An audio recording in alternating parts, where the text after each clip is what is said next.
السلام عليكم ورحمة الله. مرحبا بكم في القناة ديالي اسيا الوصال. كنتمنى تكونوا بخير وعلى خير. وصفة جديدة وفيديو جديد. وصفتنا اليوم ان شاء الله غتكون حلال جميل ان شاء الله. خليكم معايا نمشيو نشوفوا طريقة الاعداد والتحضير.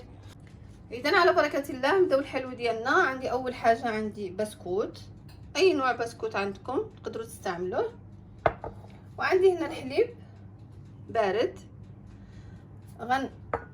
اول حاجة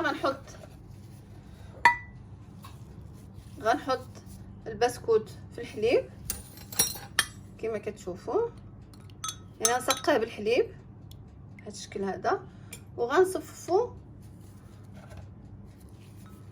في المول ديالي بهذه الطريقه كما كتشوفوا.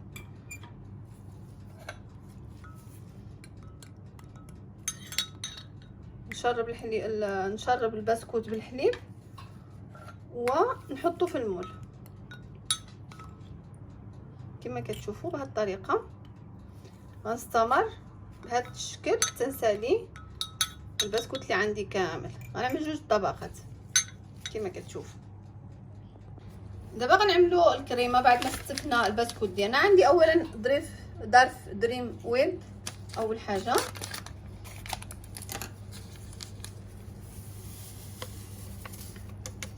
ظرف دريم ويب، وعندي هنا كريم كراميل. نعمل ظرفين او جوج اكياس، كيس دريم ويب وكيس كريم كراميل.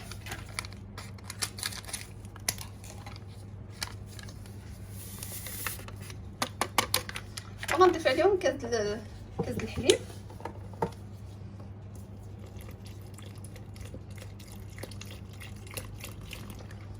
غنمشي نخدمو مزيان ونرجعوا مع بعضنا.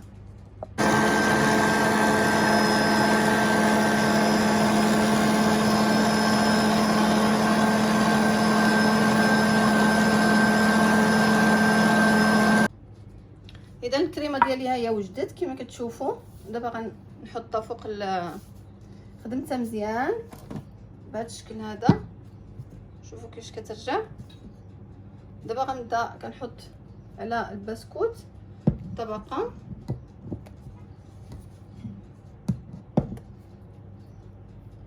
كنغطي البسكوت كامل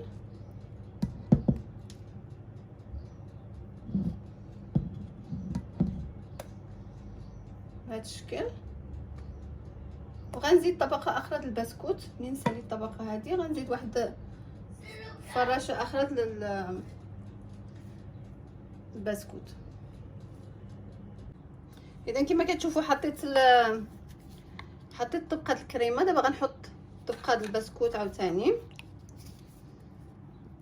بنفس الطريقه اللي عملت اول مره باش يجي في الوسط ديالو البسكوت كيجي مزيون او كيكس كما كنقولوا له حنا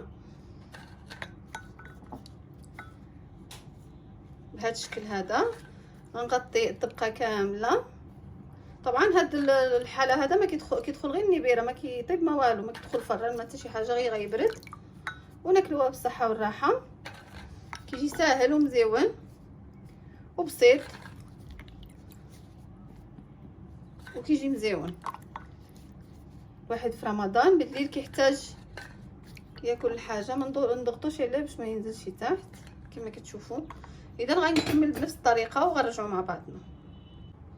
دابا كما كتشوفوا عملت طبقه اخرى د الكيكس. دابا هذا اللي بقى لي غنضيف عليه كاكاو مر، كاكاو خام. واللي عنده نوتيلا او لا اللي بغى نوتيلا يضيف نوتيلا. غنقربلو باش ما يخليليش حبيبات او تكتلات بهذه الطريقه باش تجيني طبقه اخرى بالشوكولا. ما بغيتش تكون حلوه بزاف، هذاك الشيء عملت كاكاو خام اللي هو ما فيهش السكر.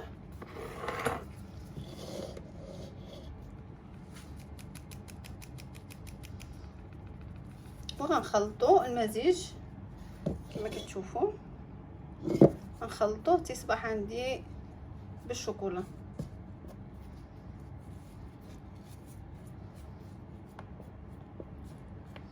وغنضيفوها فوق البسكوت وغتصبح عندنا طبقه اخرى بالشوكولا، نفس الخليط ولكن قسمناه على جوج.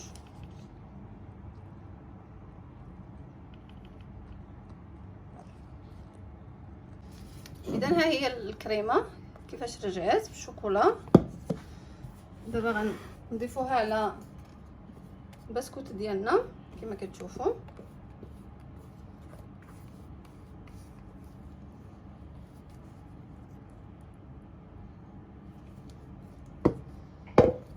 وغنعوضوا الخليط بهذا الشكل هذا.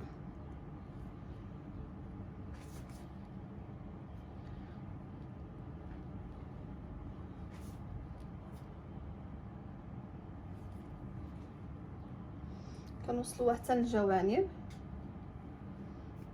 باش كيعطي منظر مزيان كما كتشوفوا بهذه الطريقه. كما كتشوفوا سالينا هو كيفاش كيجي طبقات، كيفاش كيجي ما شاء الله.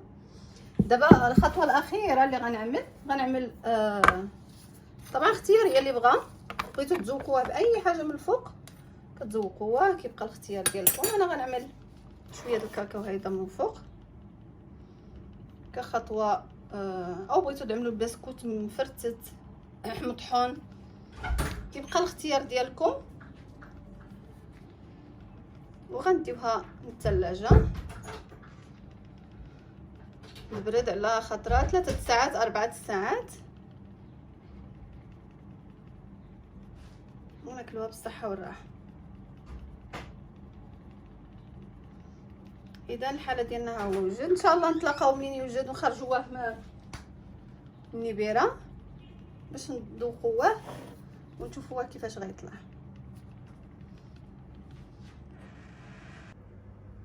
كما كتشوفوا الحلوه ديالنا هي وجدت ما شاء الله. خرجناها من الثلاجه اولا من النبيره، كتجي كتحمق ما شاء الله. شوفوا لي المنظر، يا سلام. كتجي بحال ايس كريم، كتجي كتحمق. شوفوا ما تشبعوش منها،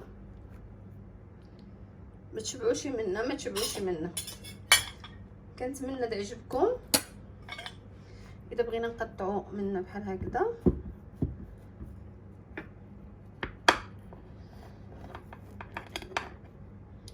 كنقطعوا هكذا كما كتشوفوا. مزيج ما بين البسكوت والكريمه كما كتشوفوا. كتجي كتحمق ما شاء الله. كنتمنى تعجبكم وتنال رضاكم. هذا اللي من الفوق هذا جالاكسي، حكيت شويه جالاكسي من الفوق باش كتجي هكذا. ها هي الحلوه ديالنا كما كتشوفوا، كتجي غزاله ما شاء الله. كتجي فنه بسكوت مع الكريمه، يا سلام. كتجي كتحمق. جربوها ما غاديش تندموا. كنتمنى الوصفه ديالنا اليوم تكون عجبتكم ونالت رضاكم. ما تنساوش الاشتراك في القناه والضغط على زر الجرس اللي باقي ما اشترك. ان شاء الله نتلاقاو في وصفات اخرى باذن الله، والى وصفه اخرى باذن الله. الى اللقاء.